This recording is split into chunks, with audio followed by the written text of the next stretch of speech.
नमस्कार, स्वागत है आपका प्राइम टीवी में और मैं हूं आपके साथ स्वप्निल यादव। वक्त हो चला है बड़ी खबर का।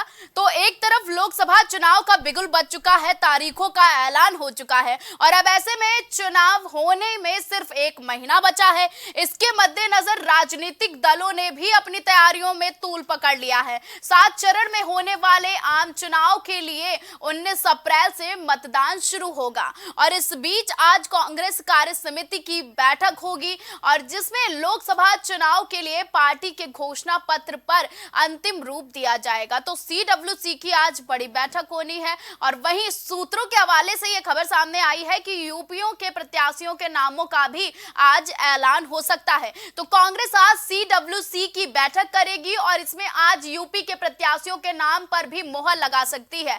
इसके अलावा राहुल गांधी, प्रियंका गांधी को लेकर भी कयास लगाए जा रहे हैं कि इस बैठक में उनके नामों पर भी मोहर लग सकती है। साथ ही बैठक में पार्टी के घोषणा पत्र को अंतिम रूप दिया जाएगा। आपको बता दें कि कार्य समिति की बैठक के बाद केंद्रीय चुनाव समिति की बैठक होगी जिसकी अध्यक्षता मल्लिकार्जुन खड़गे करेंगे, जिसमें शेष उम्मीदवारों के नामों को अंतिम रूप दिया जाएगा। तो इसी खबर पर ज्यादा जानकारी के लिए हमारे साथ अभिनव हमसे जुड़ चुके हैं। अभिनव, आज कांग्रेस की सीडब्ल्यूसी की बड़ी बैठक होनी है, तो ऐसे में क्या कुछ खास होना है इस बैठक में? जी स्वप्निल, बिल्कुल देखिए, कांग्रेस की जो है वो आज एक बड़ी बैठक आयोजित होनी है। जी। आपको बता दें कि इस बैठक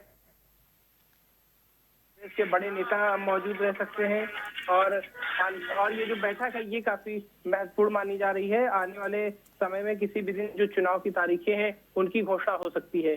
जी, अभिनव, अगर बात की जाए तो कांग्रेस यूपी में प्रत्याशियों के नाम पर इतना देरी क्यों कर रही है, और अगर देरी कर रही है तो आज की इस बैठक में क्या कुछ खास देखने को मिल सकता है प्रत्याशियों के नाम को लेकर?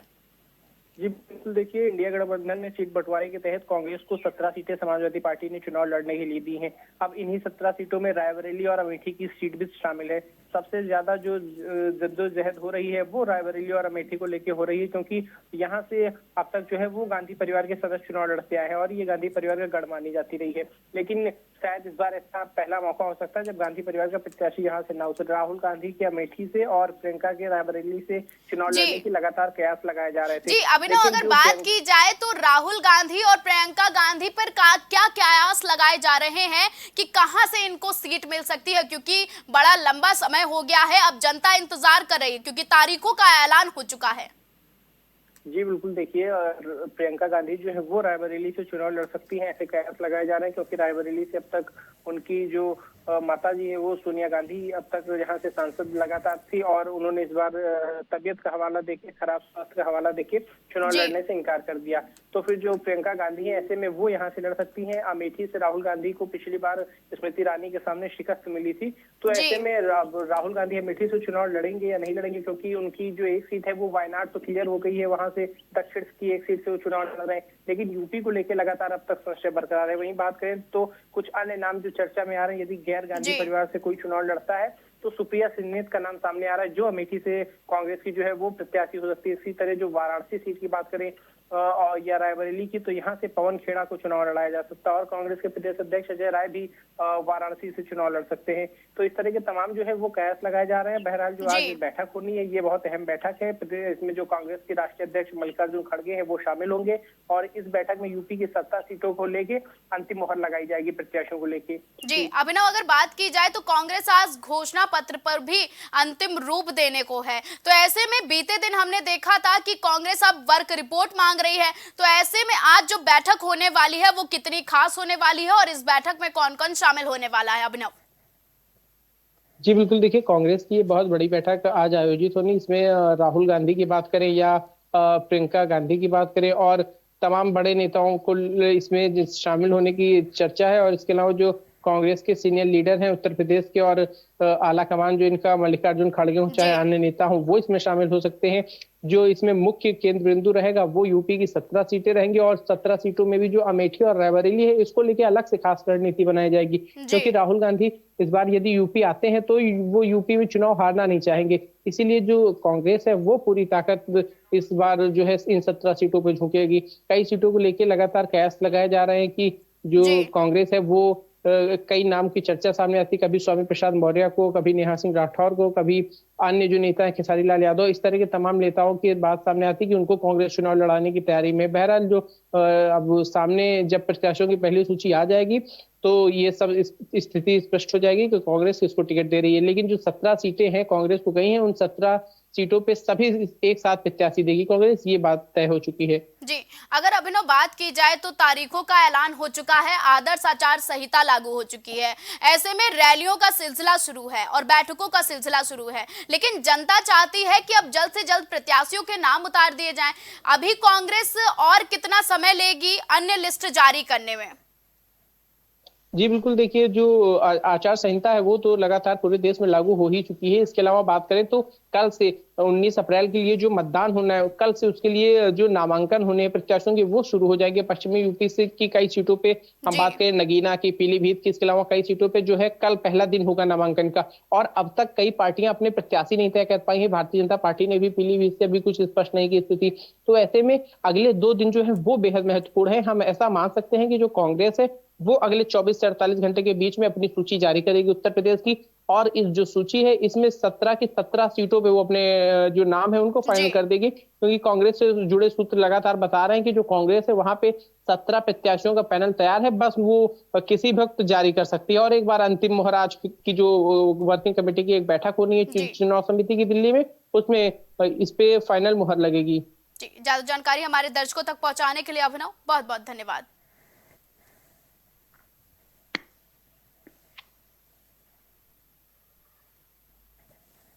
लोकसभा चुनाव का ऐलान हो गया है, ऐसे में यूपी में इस बार भी 7 चरणों में लोकसभा चुनाव होगा। पहला चरण 8 सीटों पर वोटिंग होगी, वहीं इस बार सहारनपुर, कैराना, मुजफ्फरनगर, नगीना, बिजनौर, मुरादाबाद, रामपुर, पीलीभीत सीटों से यूपी के लोकसभा चुनाव का आगाज होगा। पहले चरण के लिए 20 मार्च को नामांकन प्रक्रिया शुरू होगी, तो बेहद 2 दिन बचे हैं नामांकन प्रक्रिया शुरू होने के, और 19 अप्रैल को वोटिंग होगी, जबकि 20 जून को काउंटिंग होगी। और आपको बता दें कि यूपी के नई मतदाता सूची में अब तक 15 करोड़ 26 लाख 24,000 मतदाता हैं। तो ऐसे में लोकसभा चुनाव तो नजदीक आ गया है, लेकिन अभी पार्टियों की तैयारी थोड़ी बहुत बची रह गई है। ऐसे में 24 का शंखनाद तो बज चुका है और 19 अप्रैल को चुनाव का आगाज है। पहले चरण के लिए नामांकन 20 मार्च से होना है, तो 2 दिन का समय बचा है। तभी सभी पार्टियां गठबंधन तैयारियां तेज कर चुकी हैं। इंडिया गठबंधन की तैयारी भी है और आज CWC की बैठक होने वाली है।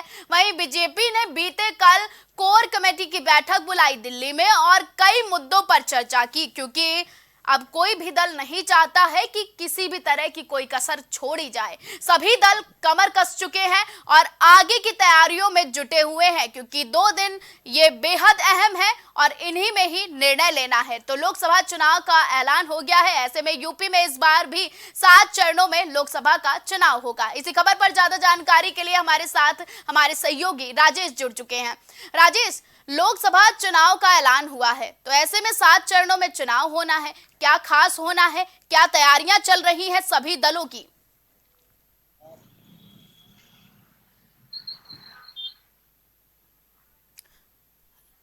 संपर्क टूट गया है। तो यूपी में 7 चरणों में लोकसभा चुनाव होगा। पहला चरण 8 सीटों पर होगा, वहीं इस बार सहारनपुर, कैराना, मुजफ्फरनगर, नगीना, बिजनौर, मुरादाबाद, रामपुर, पीलीभीत सीटों से यूपी के लोकसभा चुनाव का आगाज होगा। तो ऐसे में बेहद अहम होने वाला है पहले चरण का चुनाव, क्योंकि पहले चरण के चुनाव का नामांकन प्रक्रिया 20 मार्च से शुरू हो जाएगी और ऐसे में 19 अप्रैल को वोटिंग होगी, जबकि 2 जून को काउंटिंग होगी। आपको बता दें कि यूपी में नई मतदाता सूची में अब 15 करोड़ 26 लाख 24,000 मतदाता हैं। तो ऐसे में देखना बेहद दिलचस्प होगा कि 24 के चुनाव में बाजी कौन मारता है, क्योंकि मैदान तो सज गया है। अब 24 के चुनाव में मैदान मैदान पर उतरेगा कौन, धरातल पर किसका बोलबाला होगा, ये तो हमें वक्त ही बताएगा। तो इसी खबर पर हमारे ज्यादा जानकारी के लिए हमारे साथ फिर से राजेश जुड़ चुके हैं। राजेश, 24 का शंखनाद बज चुका है और ऐसे में अगर बात की जाए तो चुनावी तैयारियां जो है दलों की वो कितनी पहुंची है, क्योंकि 2 दिन बाद तो नामांकन प्रक्रिया शुरू होगी। बिल्कुल, तो हम बात करें लोकसभा चुनाव की तो बिल्कुल सही है कि पहले चरण का जो लोकसभा का चुनाव है 8 सीटों पर नामांकन होना है और आपको बता दें कि 20 मार्च से नामांकन शुरू हो जाएगा। और आप इसके साथ साथ में आपको ये भी बता दें कि जो 20 मार्च से नामांकन शुरू होगा उसमें है सहारनपुर, कैराना, मुजफ्फरनगर, बिजनौर के साथ साथ में नगीना, मुरादाबाद, रामपुर और पीलीभीत। तो इन सब सीटों पर नामांकन शुरू होगा 20 मार्च से और जो है 27 मार्च को इसके नामांकन की अंतिम तिथि होगी और 28 मार्च को इसमें जो पर्चा दाखिला होगा नामांकन की उसमें जांच जो है 28 मार्च को होगी, क्योंकि 19 अप्रैल से जो है पहले फेज का चुनाव होना है, इसलिए ये सारी प्रक्रिया हो गई है। जी, अगर राजेश बात की जाए तो सभी दल अपनी तैयारियों में कमर कस चुके हैं। ऐसे में आज CWC की कांग्रेस की बैठक हुई और कल कोर कमेटी की बैठक हुई, तो इन बैठकों में क्या खास हुआ और 24 के चुनाव को लेकर क्या रणनीति बनाई है इन दलों ने? अगर बात की जाए कांग्रेस की बैठक हुई है तो बिल्कुल बात सही है कि जैसे 2024 का जो लोकसभा का चुनाव है उसका सारी चीजों का फाइनल हो चुका है जी। और सारी पार्टियां अपने अपने प्रत्याशियों को फाइनल लिस्ट दे रही है, फाइनल रूप दे रही है। तो उस लिहाज से कांग्रेस भी जो है बिल्कुल पूरी तरह से समर कर चुकी है और अपने जितने भी प्रत्याशी हैं, जितने भी लोकसभा सीट के प्रत्याशी हैं उतारना उनको भी फाइनल टच दे रही है और उनको पूरी तरह से तैयारी करके उनको जो है लोकसभा चुनाव में उतारने की कोशिश कर रही है। जी राजेश, अगर बात की जाए तो मात्र 2 दिन बचे हैं नामांकन की प्रक्रिया शुरू होने में, तो ऐसे में क्या तैयारियां देखने को मिलेंगी, क्या माहौल देखने को मिलेगा सियासी गलियारों में? सबसे अगर बात की जाए सियासी गलियारे की तो बिल्कुल बात सही है कि ये मुकाबला बिल्कुल 2024 का लोकसभा का मुकाबला बिल्कुल दिलचस्प होगा, क्योंकि इसमें इंडिया गठबंधन जो है सीधे बीजेपी को टक्कर देते हुए नजर आ रहा है। और उसके बाद आपको बता दें कि उत्तर प्रदेश की 80 लोकसभा सीटों पर भी बिल्कुल बीजेपी को टक्कर मिलने वाली है इंडिया गठबंधन से, क्योंकि समाजवादी पार्टी और कांग्रेस भी बिल्कुल पूरी तरह से कमर कस चुकी है। 2024 के लोकसभा के चुनाव में बिल्कुल पूरी तैयारी के साथ इंडिया गठबंधन इस बार उतर रहा है। जी राजेश, अगर बात की जाए तो इस बार मतदाताओं की संख्या बड़ी है और आधी आबादी भी बड़ा मुद्दा है, तो ऐसे में चुनाव में क्या कुछ अलग और क्या कुछ खास देखने को मिल जाएगा इस बार? बिल्कुल स्वप्निल, आपने जो कहा कि आधी आबादी और जो नए मतदाता लगभग पौने दो करोड़ नए मतदाता इस बार मतदान करेंगे इस चुनाव महापर्व में।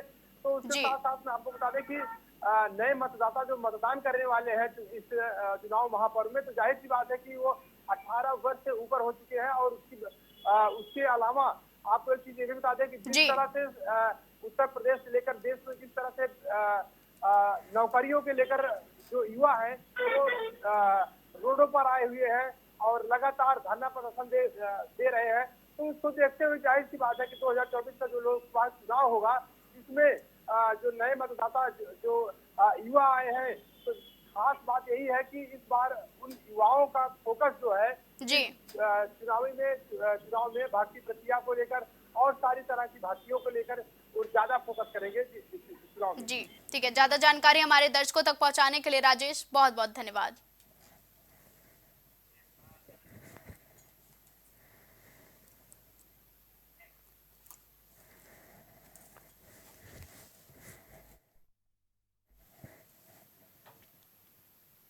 सपा विधायक इरफान सोलंकी के आगजनी और आचार संहिता उल्लंघन मामले में आज फैसला आना है।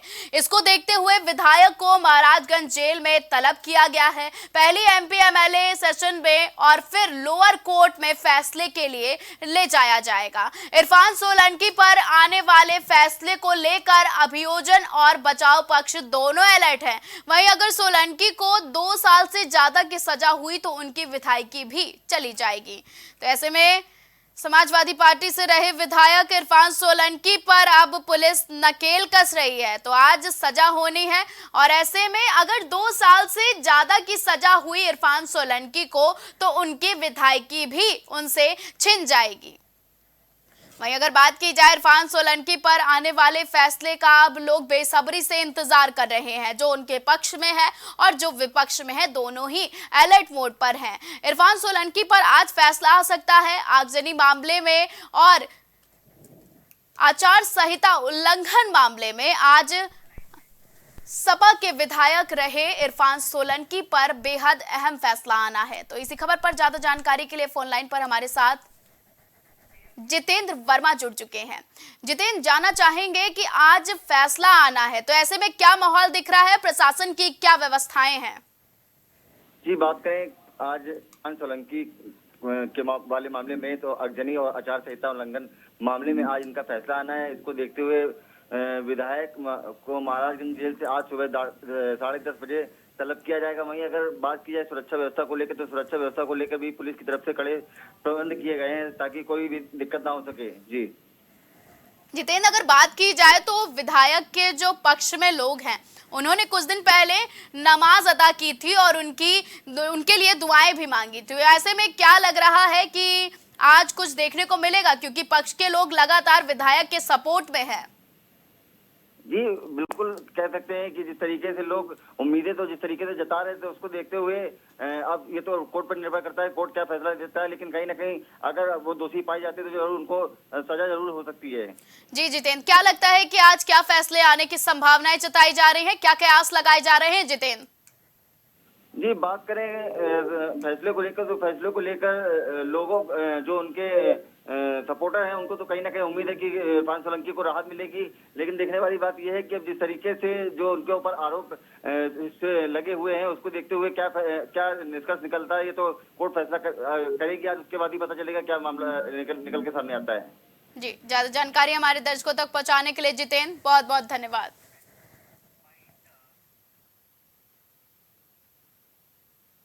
खबरों का सिलसिला लगातार जारी रहेगा। देश और दुनिया की तमाम बड़ी और अहम खबरों के लिए आप देखते रहें प्राइम टीवी। कुछ भाव पुष्प। आप देख रहे हैं प्राइम टीवी, सच साहस सरोकार। प्रधानमंत्री श्री नरेंद्र मोदी का संकल्प है कि देश का हर नागरिक पोषित, सशक्त और समर्थ बने। जब पूरा विश्व इस सदी की सबसे बड़ी महामारी कोविड-19 से जूझ रहा था, उस दौरान प्रधानमंत्री श्री नरेंद्र मोदी जी के नेतृत्व में भारत सरकार ने प्रधानमंत्री गरीब कल्याण अन्न योजना का संचालन कर देश के गरीबों की खाद्य सुरक्षा सुनिश्चित की। इसी संवेदनशीलता को जारी रखते हुए आज 80 करोड़ से भी ज्यादा लोगों को मुफ्त अनाज दिया जा रहा है। सभी को अनाज, पोषित समाज। हरी कृपा रामबाण तेल इस्तेमाल करने का क्या प्रभाव पड़ा? मैम, हमने टीवी पे ऐड देखा रामबाण तेल का, तो उसको मैं बच्चों से कह के मंगवाया। मेरे घुटनों में दर्द काफ़ी देरों से रहती थी। फिर उसको मैं 10-15 दिन इस्तेमाल किया। उसके बाद मेरे को काफ़ी राहत महसूस हुई। कामकाज में, भाग दौड़ में मेरा काफ़ी ठीक ठाक रहा। अब उससे हमको बहुत ज़्यादा राहत है। मैं मार्केटिंग का काम अपने आराम से कर लेता हूँ।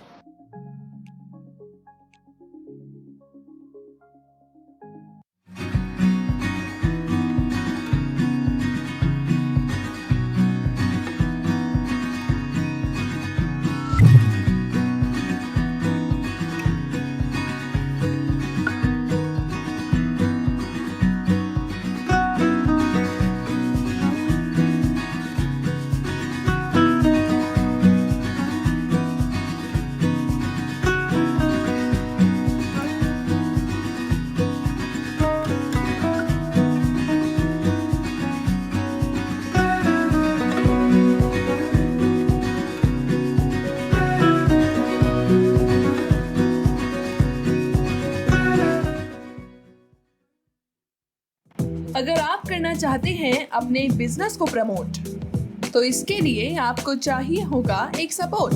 बेहतर स्क्रिप्ट, शानदार ग्राफिक्स, बेहतर विजुअल, दिखाएंगे कमाल, जानकारी पहुंचेगी जन जन तक, आपका काम करेगा धमाल। इन सभी चीजों के लिए अब ना हो परेशान। Brand promotion motion designing and video editing, 2D और 3D animation, television telecasting, social media works, script writing जैसे कामों के लिए आज ही कांटेक्ट करें 9267925186 पर। इसी के साथ ही आप हमें जीमेल भी कर सकते हैं vikasproduction.gfx@gmail.com पर।